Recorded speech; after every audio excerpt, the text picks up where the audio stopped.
اس کا والد ایک لوہار تھا۔ گارمسر میں اس کی چھوٹی سی بٹی تھی جس میں وہ کسانوں کے چھوٹے چھوٹے آلات بناتا تھا۔ محمود اس کا چوتھا بیٹا تھا۔ 1957 میں کسی نے اسے بتایا کہ تہران میں لوہاروں کی بہت مانگ ہے۔ لوہار نے بھٹی بجھائی، اپنے 4 بچوں اور اپنی بیوی کا ہاتھ پکڑا اور تہران آ گیا۔ تہران شہر میں اللہ نے اسے مزید 3 بچے عنایت کیے۔ یہ ہجرت اس کے لیے سود مند رہی۔ اس نے تہران کی ایک کچی بستی میں لوہا کوٹنے کا کام شروع کیا۔ یہ کام چل نکلا اور وہ لوہار سے تاجر بن گیا۔ کہانی پر آگے بڑھنے سے پہلے اگر آپ نے ہمارا چینل سبسکرائب نہیں کیا تو اسے بھی سبسکرائب کر لیجئے تاکہ ایسے معلومات پر مبنی ویڈیوز آپ کو ڈیلی ملتی رہیں۔ محمود احمدی اس کے چوتھے بیٹے میں 3 خوبیاں تھیں۔ وہ پڑھائی میں دلچسپی لیتا تھا، وہ ایک فعال اور عملی بچہ تھا، وہ دوسروں کو کام کا حکم دینے کے بجائے خود کام شروع کر دیتا تھا، اور تیسرا وہ برائی کو ہاتھ کا قائل تھا۔ وہ چھوٹی عمر میں ہی کہا کرتا تھا کہ جس برائی کو آپ قوت سے نہیں روک سکتے وہ برائی آپ کے احتجاج سے نہیں رکے گی۔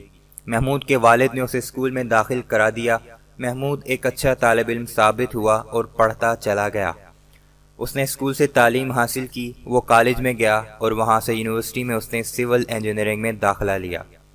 اس نے ایم ایس سی کی اور اس کے بعد ٹریفک اینڈ ٹرانسپورٹ پلاننگ میں پی ایچ ڈی بھی کر لی۔ یہ مضمون بھی اس کی ذات کی طرح انوکھا تھا۔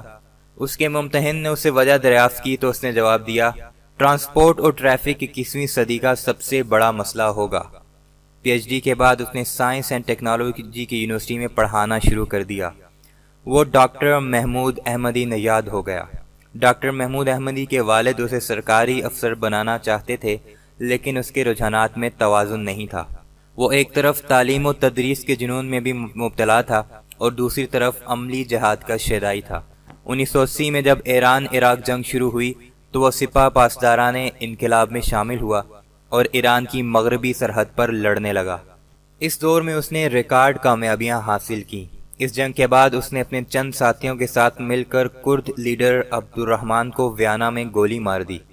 اس قتل کی ساری منصوبہ بندی محمود احمدی نے کی تھی۔ اس نے شاتم رسول سلیمان رشدی کے قتل کا منصوبہ بھی بنایا تھا، لیکن وہ بچ نکلا۔ محمود احمدی نیاد ان تمام کامیابیوں کے باوجود 2003 تک گوشۂ گمنامی میں رہا۔ قومی سطح پر لوگ اس کے نام سے واقف تک نہیں تھے، لیکن پھر 2003 کا مئی آیا اور وہ اچانک تہران شہر کا میئر بن گیا۔ میئر بننے کے بعد اس نے اخباری نمائندوں کو جو انٹرویو دیا، یہ اس کے ویژن، اس کے فلسفے کا آئینہ دار تھا۔ اس نے کہا، میں لوہار کا بیٹا ہوں، میرے پاس لوگوں کو دینے کے لیے خدمت کے سوا کچھ نہیں۔ میرا کل اثاثہ خدمت ہے اور تہران کے لوگ مجھے کبھی یہ خزانہ لٹاتے ہوئے بخیل نہیں پائیں گے۔ وہ لوہار کا پہلا بیٹا تھا جسے کسی دارالحکومت کی نظامت ملی۔ اس دور میں تہران میں امریکی فاسٹ فوڈ کے نئے نئے ریسٹوران کھلے تھے۔ یہ ریسٹوران ایران کی نئی حکومت کی روشن خیالی اور اعتدال پسندی کے مظہر تھے۔ محمود احمدی نے ان ریسٹورانوں پر پابندی لگا دی۔ اس کا کہنا تھا کہ اگر مغرب کے دل میں ہماری تہذیب کے لیے جگہ نہیں تو ہم بھی ان کے کلچر سے انکار کرتے ہیں۔ اس نے تہران کے تمام ثقافتی مراکز کو اسلامی قوانین کا پابند بنایا۔ اس نے میونسپل کارپوریشن کی آدھی لفٹیں خواتین کے لیے مختص کر دیں۔ اس نے کارپوریشن کے تمام ملازمین کو داڑھی رکھنے اور کھلی آستین کی قمیض پہننے کا پابند بنا دیا۔ اس نے وقت کی پابندی کو شعار بنایا اور سارے عملے کو حکم دیا کہ وہ اس وقت تک گھر نہیں جائیں گے جب تک اس دن کا کام ختم نہ کر لیں۔ اس کا کہنا تھا، جو شکایت آج درج ہوئی ہے اس کی تلافی بھی آج ہی ہونی چاہیے۔ اس نے تہران کی ساری ٹریفک کو نظم و ضبط کا پابند بنا دیا اور 1 سال میں تہران دنیا کا واحد شہر بن گیا جس میں پارکنگ اور ٹریفک کے قوانین 100% عمل درآمد ہوتا تھا۔ اس نے تہران کی ساری شکستہ سڑکیں دوبارہ بنوانے کا اعلان کیا۔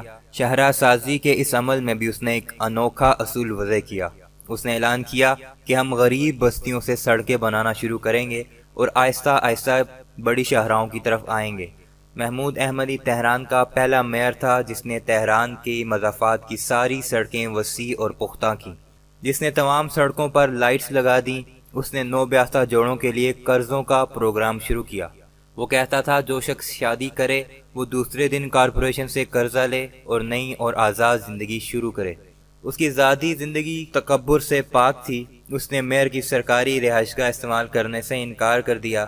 اس نے سرکاری گاڑی اور پیٹرول بھی مسترد کر دیا۔ وہ تہران سے 20 میل باہر ایک پسماندہ بستی کے ایک چھوٹے سے فلیٹ میں رہتا تھا۔ وہ گھر سے ٹفن لے کر دفتر آتا تھا اور یہی اس کا لنچ ہوتا تھا۔ وہ تہران کے میئر کی حیثیت سے کابینہ کے اجلاس میں بھی شرکت کرتا تھا۔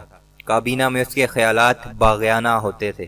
وہ کہتا تھا کہ ہمارے وزراء لوگوں کے اصل مسائل سے واقف نہیں، ہمیں بیرونی دنیا کے بجائے اندرونی دنیا پر توجہ دینی چاہیے۔